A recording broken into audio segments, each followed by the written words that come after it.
Today, we will be informing you about bioethics involving the use of the environment for human benefit. Some examples of this include deforestation, the use of fossil fuels, and fracking. First off, let's break those down a bit. What exactly are these examples? Well, most of you have probably heard of deforestation. The reason we bring it up is because it is a growing topic in today's society. The fact that most of it is done illegally doesn't exactly help. Studies conducted in late 2017 revealed that roughly a football field-sized portion of trees is lost every second. Since 2003, tree cover loss has doubled globally. Deforestation has had major effects on plummeting wildlife populations and is also a major contributor to the carbon emissions driving global warming. This is all done for various reasons, including making room for businesses, housing, roads, mining, etc. But we need tree products too. They are beneficial communally and economically. Deforestation is considered to be ethical since trees are a renewable resource, unlike fossil fuels, which we will get to shortly. Trees can be replaced with healthy, more beneficial versions.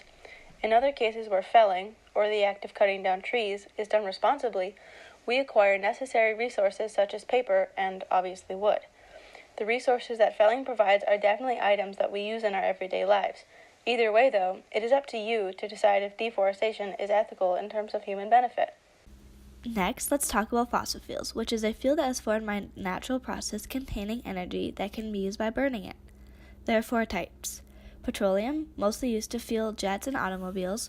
Coal, the most abundant and provides about 1/4 of the total energy the world uses.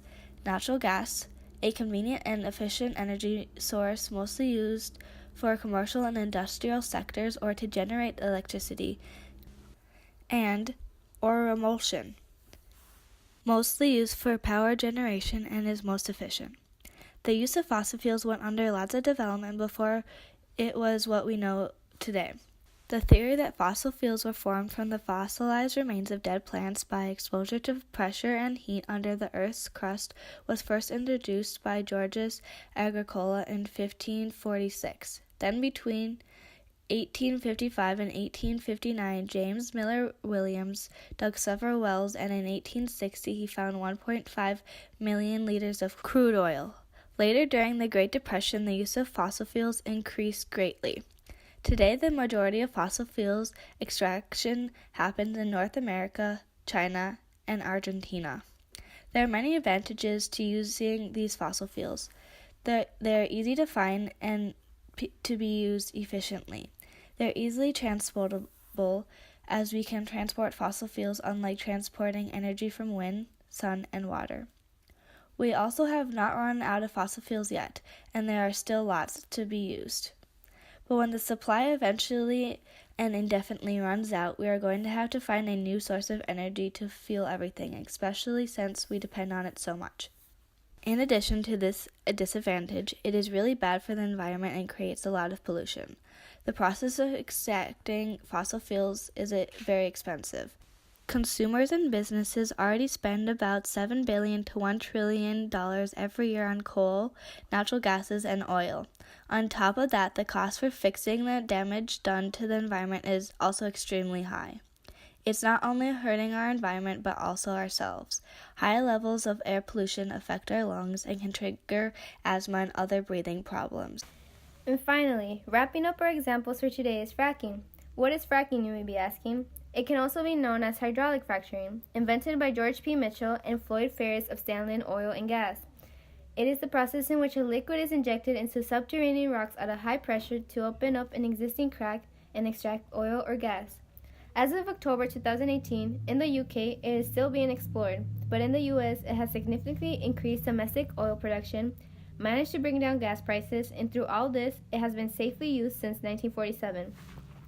On top of this, it has also revolutionized the energy industry by a safe and clean method of getting energy. It allows access to difficult-to-reach oil and gas, which we use to generate electricity. Reports claim that fracking isn't much of a threat to public health compared to other forms of non-renewable energy. Fracking has also created many job opportunities, increased oil production, reduced energy prices, and has reduced greenhouse gas emissions to 25 years lows. Since 2005, At least 137,000 fracking wells have been drilled in more than 20 states. But fracking isn't perfect. On the flip side, the fracking process uses copious amounts of water, which could be going to more necessary causes. The water also needs to be transported, which in such large amounts uses up a large energy and is bad for the environment. In addition to this, during the water drilling, chemicals also used during this process could escape and contaminate groundwater, even further contributing to water waste.